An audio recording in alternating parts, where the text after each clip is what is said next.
funny though that there are rock stars in punk rock because it was always supposed to be no rock stars. Like the line was blurred very early on. Yeah.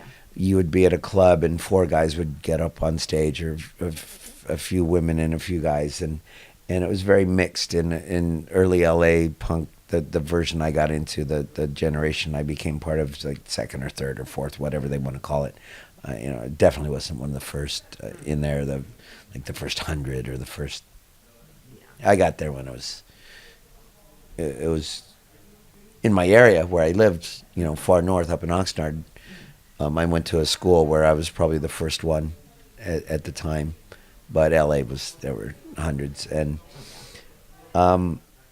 the line was very blurred because these people would just go into the audience and they would play music and then they would get off and they'd go back in the audience. Mm-hmm. And they'd all hang out and the DJ would play music and everybody would drink and party and goof off, and then more people would go on stage. Mm-hmm. And it didn't seem like anybody was, oh, that's from, you're in that band, you're Rick Mau Mau, you're Lucky, you're Circle Jerks, you're Keith, and it was, Black Flag showed up and it was like, there's probably going to be a riot. But Greg Ginn could wander around anywhere and nobody. Some people, Then the punk rock gangs got weird, and Mike Muir, he was seen like, oh shit, he's going to beat somebody up. Like, Mike Muir couldn't fucking fight. No. Everybody else could. Yeah. And all of his fans. John Macias, Circle One, he had the family kind of gang type of thing. And John could fight. John fought people. FFF, the lads, they had people that could, cause some damage. But that whole violent thing, which I blame Jack Grisham for bringing the Huntington strut, the skank, the slam dancing, with Vicious Circle up to from the beach cities, Huntington to Los Angeles, to the Starwood. I think this is where I first saw people slam dancing. Mm. Well, actually, Mike Atta from The Crowd. I think he would do that move on stage, and people in the audience would watch, and they would mimic it.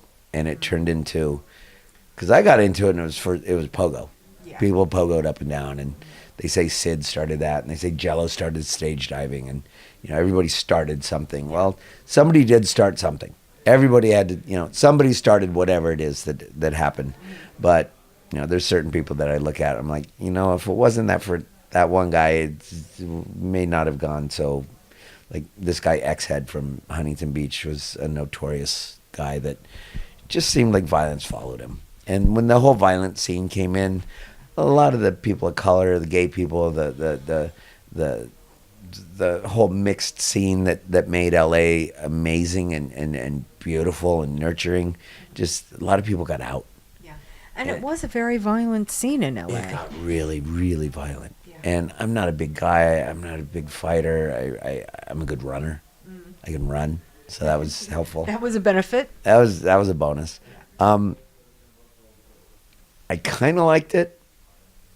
I can't lie. I kind of liked it. It was cathartic. Yeah. You got in a pit and you got your ass kicked a lot, or your friends helped you. Yeah. And it was, the skinheads stood in the middle and they just stood there. And then everybody went around them. When the big Bad Religion giant Olympic gigs went on, and the Palladium gigs. But for the most part, slam dancing was it just looked like a rugby scrum without a ball. Yeah. And people got hurt. Yep. And some people went in there with the intention of, I'm going to hurt people. Yes. I'm going to be the last man standing. Yeah. And I was short and I was small and I was quick, so I could get pretty low and people went over me. Mm-hmm. So I survived a lot of them. Mm-hmm. I got ruined.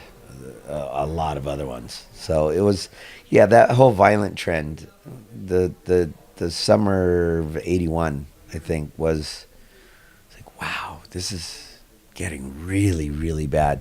It got bad 79, 80, mm-hmm. Middle Class and the Crowd and Vicious Circle, TSOL, those guys were playing, and it got nuts. The Fleetwood in Redondo Beach, mm-hmm. Germs played there, and chairs went flying, and it seemed like people just like to fight each other. Yeah. And it was neighborhoods, it was cliques, it wasn't gang really until later, but it was dangerous. You know, you had not only other punks that were from different factions, different groups that started identifying with certain areas that you know, there were these guys that dressed up like droogies, and they just like to fight people, and that was weird. It's like, oh yeah, you know, hey, dog bite, stab that guy. Like, you know, why is somebody getting stabbed at a punk gig? Like, we're all in this together, right? Well, it became not everybody really was in it together. It got really weird. Yeah. And you know, I moved away. I quit Dr. No. It was '83. It was really violent. Our shows, we played with Circle One and Misfits, I think, in '82, and I remember it being really, really violent. I remember Doyle hitting somebody with his bass. It wasn't the first time. He did it a lot. You know, a lot of really bad shit happened. A lot of really good people got hurt. Drugs took out a lot of people. Yeah. Drugs got really, really big. You know, I had my own problems and did my fair share of everybody else's drugs and my own. Not everybody's had quite the success that you've had in getting clean and for so long. No, I mean, you know, It really hit there's a a lot. lot of people I know sober in the punk scene. There's a lot of people that have multiple years. You know, I have almost 21 since I've done anything that, you know, caused me to do things that I didn't remember or that I didn't care about. Because drugs to me were really you know, just a bad mix. You know, it's like, you know, there's a whole bunch of gasoline. Let's throw a match on it.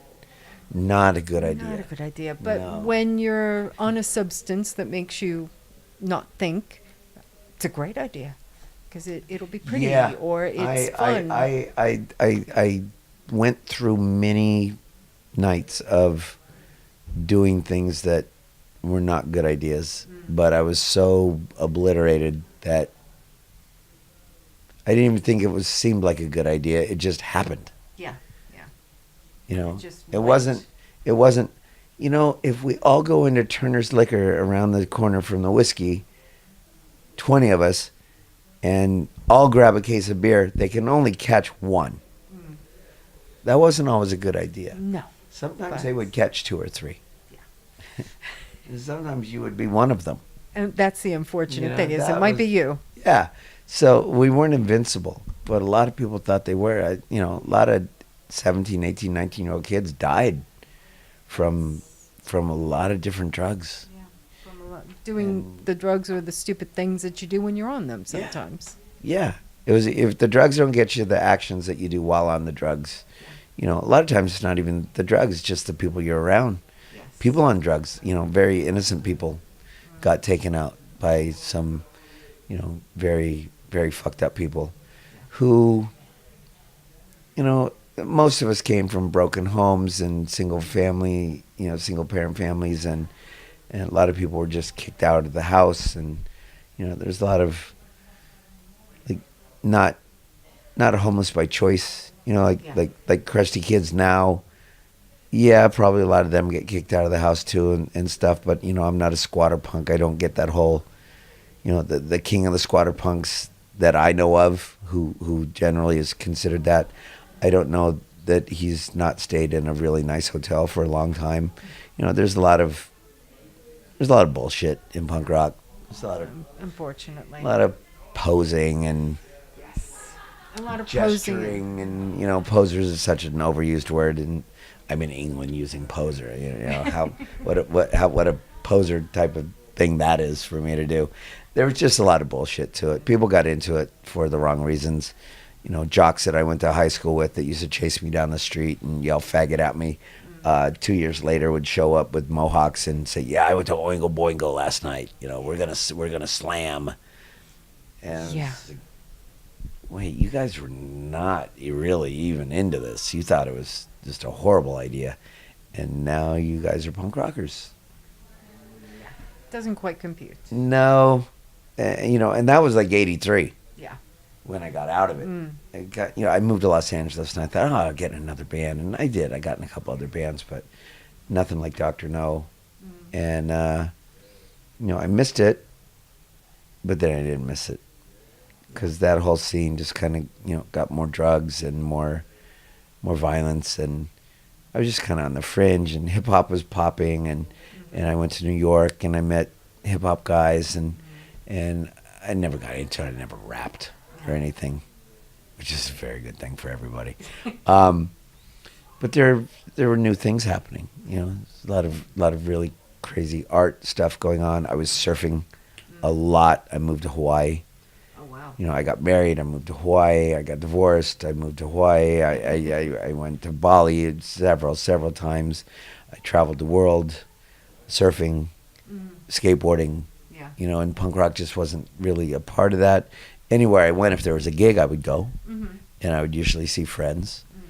And then I started showing up at gigs where I really didn't know anybody. 86, 87, 88. Like, what happened? Well, the attrition rate, a lot of people died. People just got out of it. A lot of people joined the military in the United States, which was weird. That is weird. Yeah. Oh, no, he's in the Army now. It's like, really, nobody wanted to ever have a uniform, but they all started wearing uniforms. It's funny if you look, God bless them, if you were at Rebellion and you looked around, there was a uniform. Oh, totally a uniform. There is a uniform. There were some very unique individuals there. Yes. I took a lot of pictures.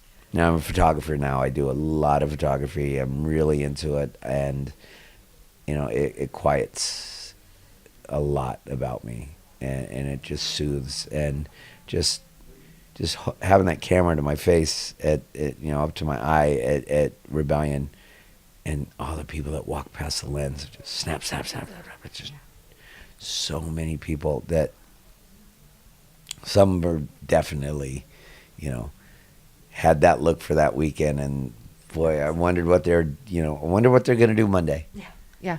And then some of them that you can see it. They are like that 24/7, 365. Yeah, and have been for like 40 years. Exactly. That's just them. Yeah. And then you get That's the who they weekend are. warriors that it's like, oh, you can tell that hair color is going to wash out, and they're going to be that thing on the nose is just there. It's going to come out, and then there's the 800 facial piercings and the face tattoos, and it's like, no, that's real, and that's gonna last.